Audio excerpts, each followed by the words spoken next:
21 août 2020, JavaScript, récupérer des éléments dans le DOM. Donc là, j'ai une page avec divers éléments, du paragraphe, du article, du div, du li et compagnie. On voit donc, il y a diverses façons d'écrire mes ID. Donc là, j'ai deux underscores. Là, j'ai du tiret, de l'underscore, de l'espace et compagnie. Là, on peut voir une mauvaise pratique qui est de mettre deux ID identiques dans une même page. Donc ça, c'est pas bon. Mais c'est juste pour...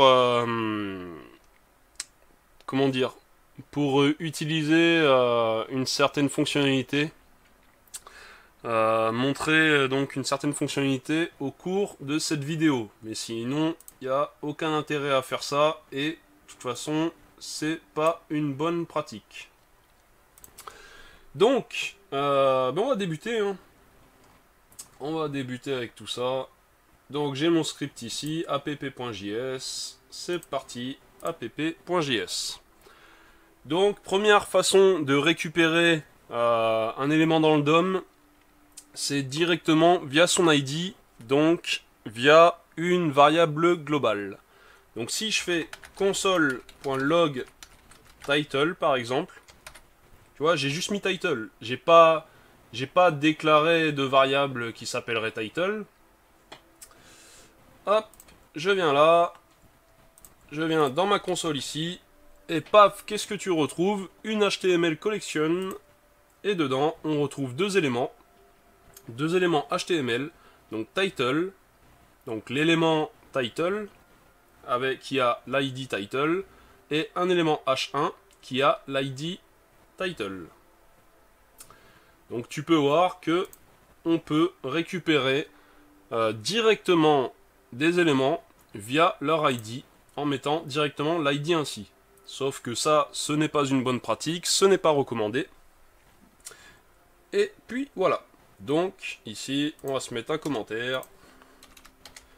Accès direct via variable globale basée sur l'ID. Hop. Et on va se commenter ça. Donc ça, c'est vraiment pas ouf. Donc deuxième façon de faire, on peut utiliser getElementById. Donc du coup, je vais me faire un console log document.getElementById et là, je viens lui placer title. Tac. Je viens ouvrir ma console, si elle veut bien s'ouvrir, hop.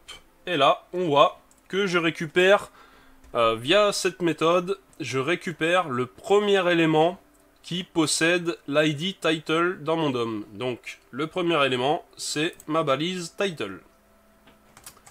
Je peux également récupérer cela via un console log document.querySelector title. Donc ici, il faut lui spécifier donc du coup le H là, hop, tac. Je viens là et je récupère exactement la même chose, donc mon identifiant, mon title ayant l'identifiant title. Maintenant, la nuance avec document query selector, c'est que je peux faire ça aussi. Console log document.head.querySelector title. Donc là, je viens là, je vois de nouveau title. Normal, title, le tag title se trouve dans le head de ma page HTML. Maintenant, si je viens ici faire document.body.querySelector title de nouveau, donc là, qu'est-ce qu'il diffère? C'est qu'au lieu d'aller chercher dans le head, je vais chercher dans le body. Et bien là, on retrouve plutôt notre H1 avec l'ID title. Donc là, en fait, en rajoutant directement l'endroit où tu veux aller chercher, tu lui économises ses forces il évite d'aller chercher dans head, il va directement chercher dans body. Et pareil, si tu veux directement chercher quelque chose dans le head, au moins il va directement chercher dans le head, il se préoccupe pas du body. Donc voilà pourquoi j'avais mis un ID title à deux endroits. Mais on peut voir que du coup, avec getElementById, du coup, tu vas retrouver uniquement le premier, comme si tu faisais document directement .querySelector. Donc là, il se base sur tout le DOM. Et il te retrouve également le premier qu'il trouve. Donc, mauvaise pratique de faire ceci. Donc là, je le supprime. Tac. Et maintenant, qu'est-ce qui se passe dans la console? Quand j'exécute le document.head.querySelector de title, il me renvoie null, parce que oui, aucun élément n'existe avec cet identifiant, donc il te retourne null. Nickel. Donc maintenant, on va se mettre tout ça en commentaire. Hop. Et on va agir. On va agir sur quoi? J'ai mon formulaire. Qu'est-ce que je vais pouvoir faire dessus? Pourquoi je l'ai mis? Ah oui, c'est par rapport au name. Donc là, on va voir une autre façon de récupérer un élément. Donc on peut faire un console.log document.getElements.by_name. Et du coup, dans mon index HTML, j'ai un name qui s'appelle username. Hop. Je viens là, j'obtiens une node list ici. Et donc, j'ai un élément dedans, input, qui est récupéré avec le name username. Hop. Où est-ce que je vois? Voilà. Outer HTML, donc input text, name, username, placeholder, kev. Donc là, il m'a retourné une node list avec un input dedans. Ensuite, qu'est-ce que j'ai au niveau... Donc là, on a vu getElementsByName. Je pourrais me le faire également par tagName. Donc ce que je vais me faire à la rigueur, c'est que je vais... Ouais, on va se le faire par tagName, histoire de tout voir. Je vais me commenter ça. Donc console.log document.getElementsByTagName. Et là, ce que je vais faire, c'est que je vais lui dire, vas-y, récupère-moi tout, soyons fous. Donc je viens là, je viens dans la console, voilà, s'il te plaît, hop. Et là, tu vois, HTML collection, paf, 33 éléments. Boum, il va te sortir tous les tags qu'il va retrouver dans notre page. Donc il trouve en premier lieu HTML, ensuite head, deux balises meta, une balise link, une balise script, la balise title, du style, c'est quoi d'ailleurs? Pourquoi il me trouve du style lui? Je sais pas pourquoi, bref. Body, H1 title et compagnie. Et là tu peux voir en dessous que tu peux accéder à divers éléments grâce à leur identifiant. Donc ici FR, donc P, FR et compagnie. Parce qu'ils ont des identifiants, tu peux y accéder, tandis que tout ce qui ne contient pas des identifiants ici, tu ne peux pas y accéder de cette manière. Donc ça, c'est vraiment pas mal de pouvoir y accéder directement ainsi, au lieu que par des index. Donc ça, c'est le gros avantage de l'HTML Collection par rapport à la node list qui ne te fournit pas cette possibilité. Hop, donc on est bon pour ça. Tac. Ensuite, donc by tagName, by name, il va nous rester par classe. Console.log document.getElements by className, voilà. Et donc, qu'est-ce que j'ai comme classe? J'ai que Eli, ok. Donc j'ai deux éléments Eli ici. Et donc je veux récupérer tous les éléments qui ont la classe Eli. Donc j'ai deux éléments qui ont la classe Eli. C'est mes deux éléments de liste ici, auxquels je leur ai mis une classe Eli. Et on voit HTML collection 2. Et donc, nos deux éléments Eli qui ont la classe Eli. Nickel chrome. Hop. Donc là, on est bon avec ça. Qu'est-ce que je vais pouvoir te dire maintenant Ben, on va travailler de la même façon du coup avec query selector. Donc console.log document.body.query selector. Donc là on est sur du query selector all parce qu'on va vouloir tout sélectionner comme le fait les get elements et non pas get element parce qu'on veut tout récupérer et du coup on veut récupérer tous les éléments qui ont donc la classe Eli. Donc ça fonctionne avec des sélecteurs CSS, le query selector. Donc ici, je lui mets le point, donc qui correspond à la classe, et je lui mets le nom de la classe Eli. Donc je viens là, je récupère non pas une HTML collection, mais une node list Eli. Donc une node list avec deux éléments Eli, et donc je récupère mes deux éléments également. Je peux très bien du coup faire ainsi, Eli classe égale Eli. La plupart du temps, j'utilise cette notation, moi, pour savoir exactement quels sont mes éléments. Si je lis que du code JavaScript, sans voir ma page HTML, au moins, je sais directement ce dont il est question. Donc là, je sais, ok, je récupère tous les éléments qu'on a classé Eli, mais je sais que c'est des... je me focalise sur des éléments Eli ici. Je sais que j'ai des éléments Eli qui auront la classe Eli. Donc au moins c'est clair, et donc je récupère la même chose parce que j'ai que deux éléments de toute façon dans mon DOM qui ont une classe Eli. Mais si j'en avais d'autres, si j'avais donné la classe Eli au paragraphe ici, on peut le faire. Hein. Donc je vais lui rajouter ici Eli. Eh bien on voit que je récupère toujours qu'une node list avec deux éléments Eli. Par contre, si je viens décommenter ici, hop, ceci, donc là je récupère tous les éléments qui ont la classe Eli. Et là, qu'est-ce qu'on voit? HTML collection, on voit trois éléments dedans, dont un paragraphe. Donc voilà la nuance du coup, avec node list, avec les sélecteurs CSS, c'est que du coup, ici, je me focalise que sur les Eli, enfin les éléments Eli qui ont la classe Eli, et non pas tous les éléments qui ont la classe Eli. Voilà, déjà petite nuance. Je vais lui retirer sa classe, lui. Hop.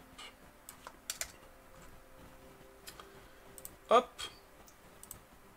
Et voilà. Donc tu peux faire pareil du coup avec les tag names. Admettons que je vais récupérer document.body.query selector all et que je veux récupérer tous mes éléments section.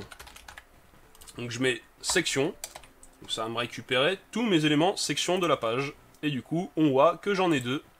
J'ai un section avec l'ID section underscore underscore 1 et un élément section avec l'ID section underscore underscore 2.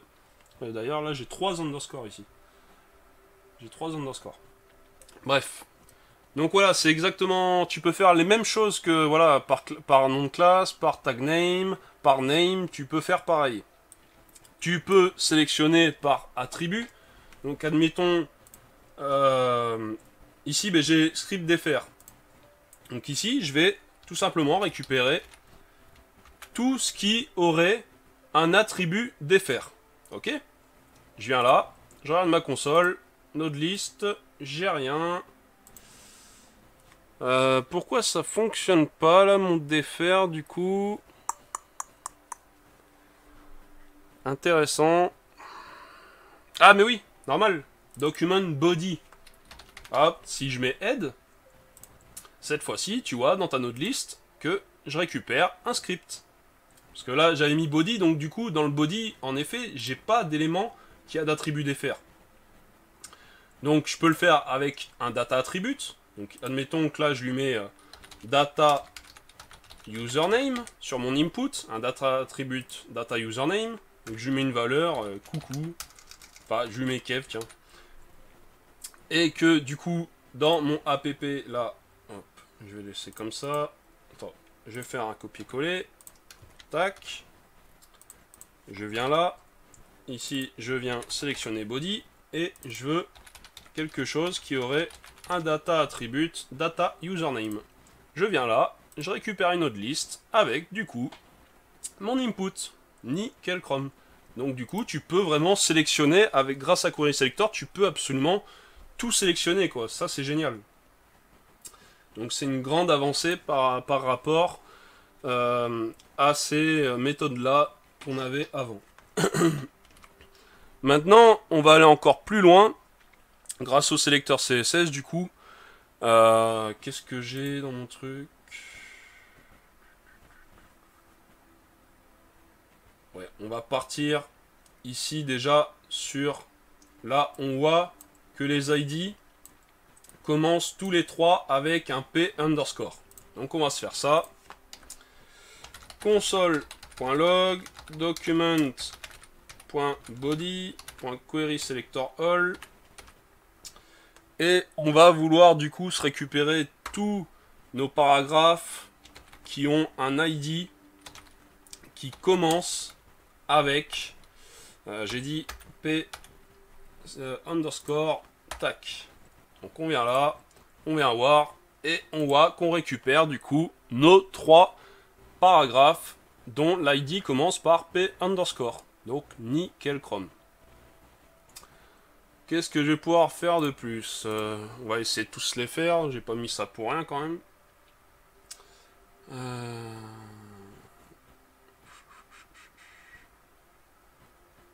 Attends, pourquoi j'en ai mis 3 là? On va rester sur le même schéma de 2 underscore. Cette fois-ci, on va se faire du coup... Là, on a fait qui commence par ça. On va se faire qui termine par ça. On va sélectionner tous ceux qui terminent par 2. Enfin, par underscore 2.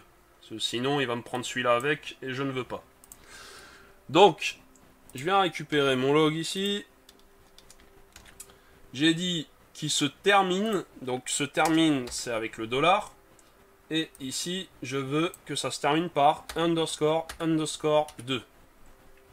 Je viens là, et il me trouve rien dedans. Alors, pourquoi il me trouve rien?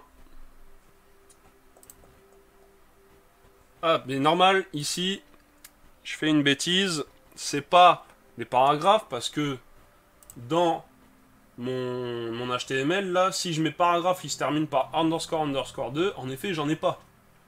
Ici j'ai de la div et j'ai de la section. Donc ce que je vais faire, c'est que je vais pas directement cibler un élément particulier, je vais juste vouloir que l'attribut ID se termine par underscore 2. Et là, si je viens là, dans ma node list, du coup, qu'est-ce que je retrouve? Je retrouve une div qui se termine par cela. Je retrouve une section et je retrouve un article. Nickel. Donc là, j'ai fait ça. Tac. Tac. Ensuite, qu'est-ce que je peux faire? On va aller voir dans la page. Si on descend, on va se faire ceux qui contiennent fr dans leur ID. Donc du coup, console.log document.body.querySelectorAll. Donc c'est quoi? C'est que des paragraphes. Ouais. Donc je vais cibler directement les paragraphes. Tac. ID. Et là, on met la petite étoile comme quoi, si il contient fr dans l'ID, on le prend. Donc fr. Tac. Fr en minuscule ici. Et on va voir ce que l'on récupère, si on récupère quelque chose. Et en effet, on récupère donc ici fr-fr. FR underscore FR et également France FR, parce que dans France, il y a FR en minuscule. Donc on récupère 3 éléments ici. Hop. Donc on va rester là-dessus. Hop, je vais me coller ça.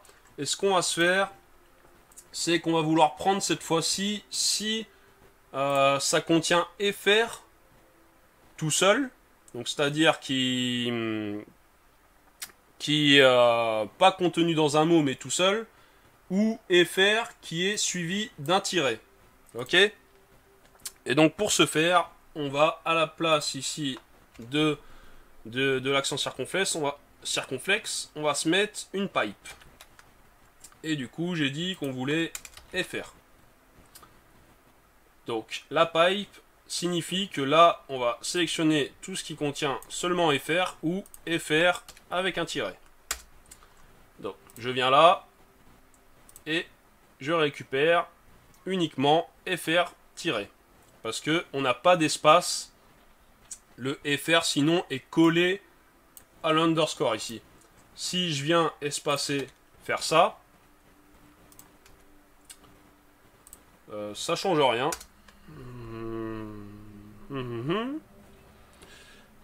Ça change rien. Je pensais que ça fonctionnerait. Si je mets FR là par exemple, ouais ok. Faut vraiment qu'en fait il y ait que FR dedans quoi. Donc là on voit, si je mets en minuscule FR ici, il est récupéré. Et également FR s'il est suivi d'un tiret. Bon, ok. Ça marche. Donc, on a cela. Et qu'est-ce que je peux te dire de plus? Donc, là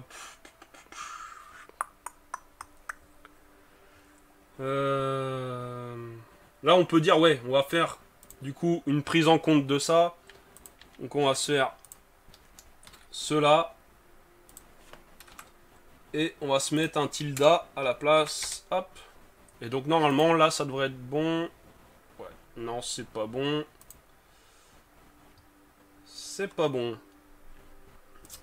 Donc pourquoi c'est pas bon? Il dit FR.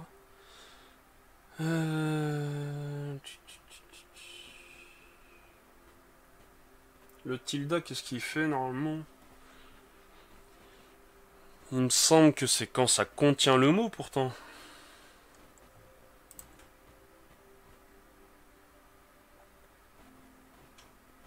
Si je le mets comme ça. Ouais. Là, il me le trouve. Ouais, d'accord, ouais, non, non, non. Donc là, il trouve s'il y a FR tout seul ou FR vraiment qui est pas collé à la différence du coup de l'étoile ici. C'est vraiment s'il est espacé qu'il est tout seul quoi. Donc ici il est tout seul et là il est tout seul dans son coin. Ok. Sinon les autres avec FR minuscule, du coup on voit qu'il est collé à un autre caractère. Et là il est compris dedans. Donc voilà pourquoi ça nous retournait rien. Et enfin on peut se faire un petit dernier pour le fun. Console.log document.body.querySelector all. Et qu'est-ce qu'on pourrait se faire? Ben justement là, ce qu'on va se faire, on va se faire quand le paragraphe ne contient pas, donc avec la négation note, la pseudo-classe note là, du coup, quand il ne contient pas à la rigueur l'identifiant FR. Ça devrait fonctionner ainsi. Donc là, paragraphe qui ne contient pas l'identifiant FR. Alors, oula, on en a plusieurs. Ouais.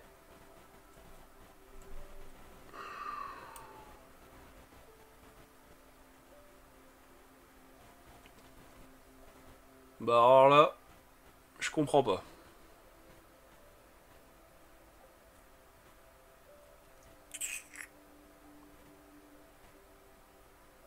Parce que là, il me sort FR ici, FR là, FR là.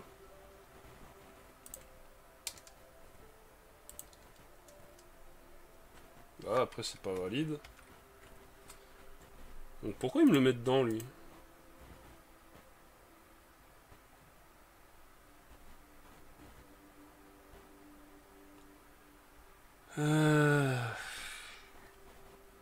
Là tu vois, je ne comprends pas, parce que je lui demande les paragraphes qui ne contiendraient pas l'identifiant FR. Et là, il l'a quoi.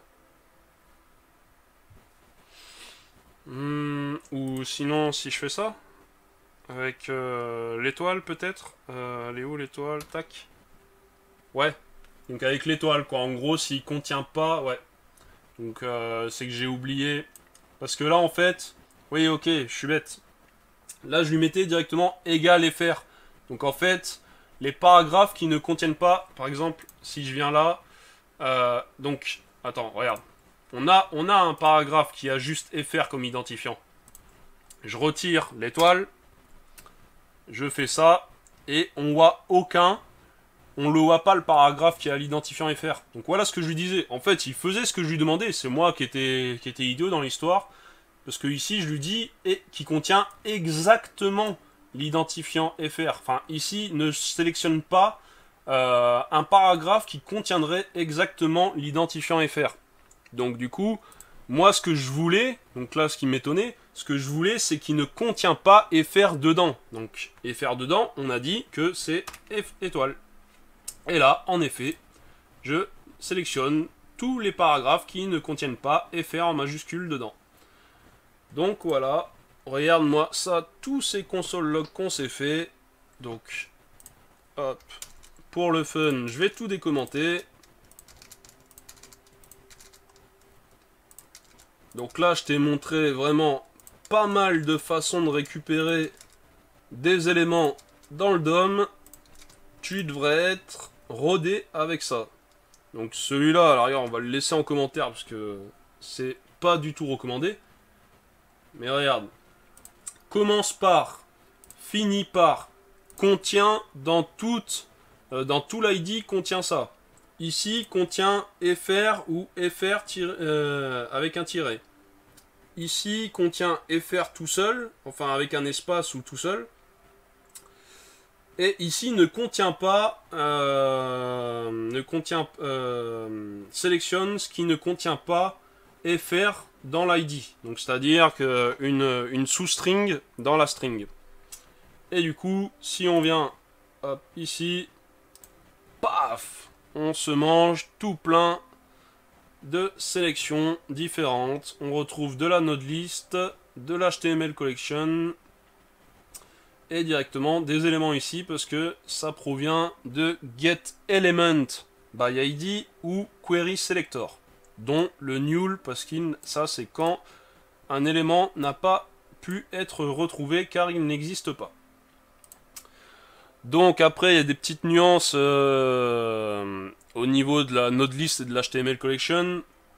On a vu ici HTML collection, donc ok, tu récupères par index numérique ici, et tu peux également récupérer par paramètre nommé ici, enfin propriété nommée là, fr, article 1 et compagnie. Donc ça c'est vraiment cool.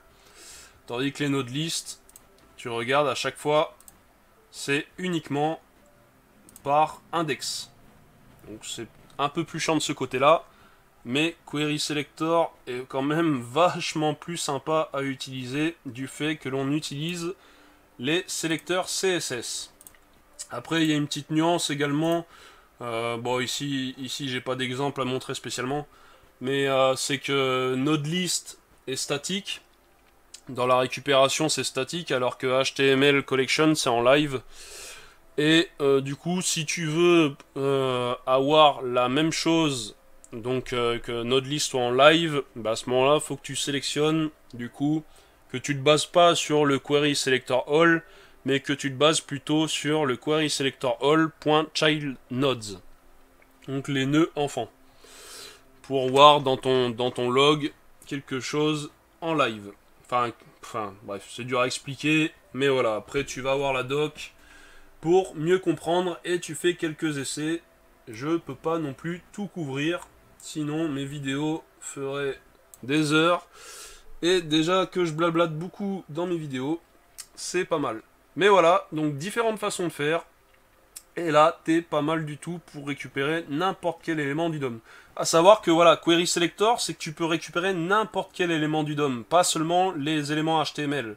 Tandis que HTML Collection, comme son nom l'indique, c'est pour récupérer des éléments HTML. Donc ici, tu n'as que des éléments HTML et non pas des nœuds texte. Comme des espaces et compagnie, ça ne sera pas récupéré.